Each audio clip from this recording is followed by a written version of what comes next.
did I make why did I make this?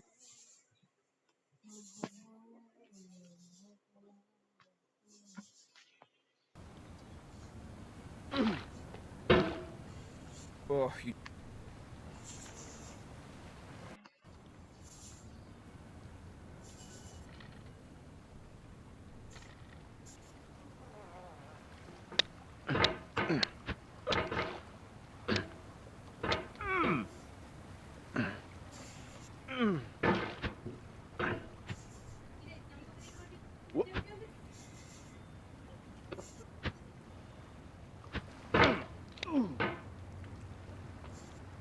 There's no feeling more intense than starting over.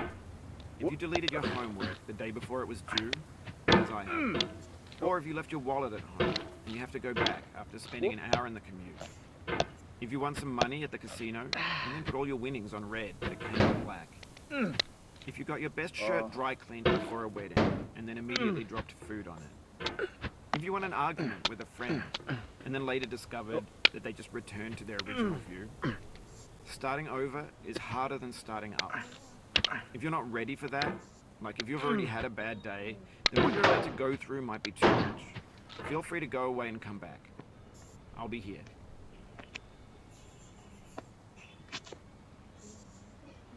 Alright, thanks for coming with me on this trip. I'll understand if you have to take a break at any point. Just find a safe...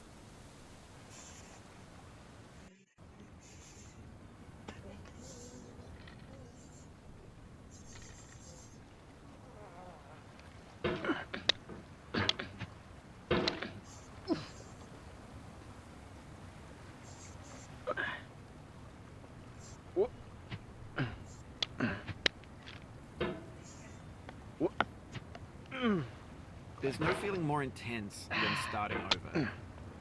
If you deleted your homework the day before it was due, as I have, or if you left your wallet at home and you have to go back after spending an hour in the commute.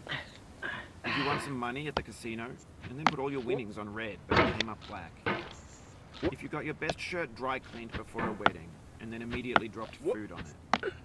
If you won an argument with a friend and then later discovered that they just returned to their original view. Starting over is harder than starting up. If you're not ready for that, like if you've already had a bad day, then what you're about to go through might be too much. Feel free to go away and come back. I'll be here. Alright, thanks for coming with me on this trip. I'll understand if you have to take a break at any point. Just find a safe place to stop and quit the game. Don't worry, I'll save your progress, always, even your mistakes. This game is a homage to a free game that came out in 2002 entitled Sexy Hiking. The author of that game was Jazzo, a mysterious Czech designer who was known at the time as the father of B games. And B games are rough assemblages of found objects.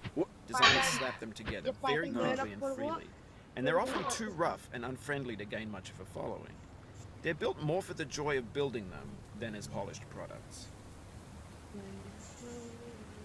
In a certain way, Sexy Hiking is the perfect embodiment of a B game. It's built almost entirely out of found and recycled parts, and it's one of the most unusual and unfriendly games of its time. In it, your task is simply to drag yourself up a mountain with a hammer. And that act of climbing, in the digital world or in real life, has certain essential properties that give the game its flavor. No amount of forward progress is guaranteed. Some cliffs are too sheer or too slippery, and the player is constantly, unremittingly in danger of falling and losing everything. Anyway, when you start Sexy Hiking, you're standing next to this dead tree that blocks the way to the entire rest of the game. It might take you an hour to get over that tree, and a lot of people never got past it. You prod and you poke at it, exploring the limits of your reach and your strength, trying to find a way up and over. And there's a sense of truth in that lack of compromise. Most obstacles in video game worlds are fake. You can be completely confident in your ability to get through them once you have the correct method or the correct equipment or just by spending enough time. In that sense, every pixelated obstacle in Sexy Hiking is real.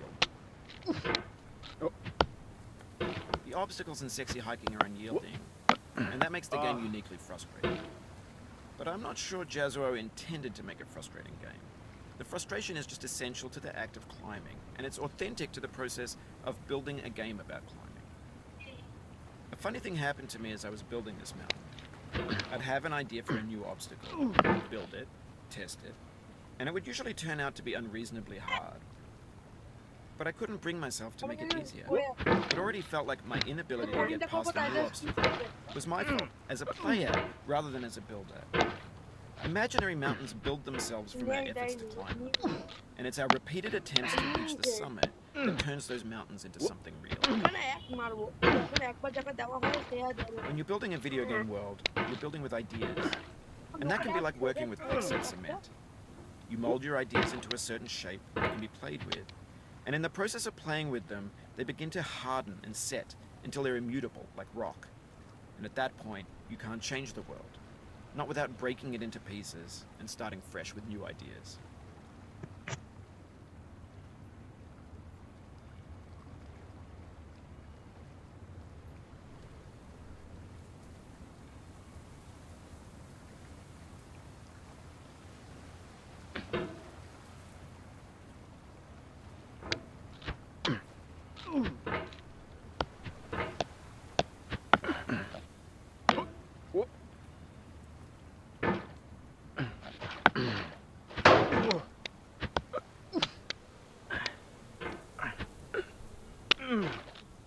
Oh, you just lost a lot of progress.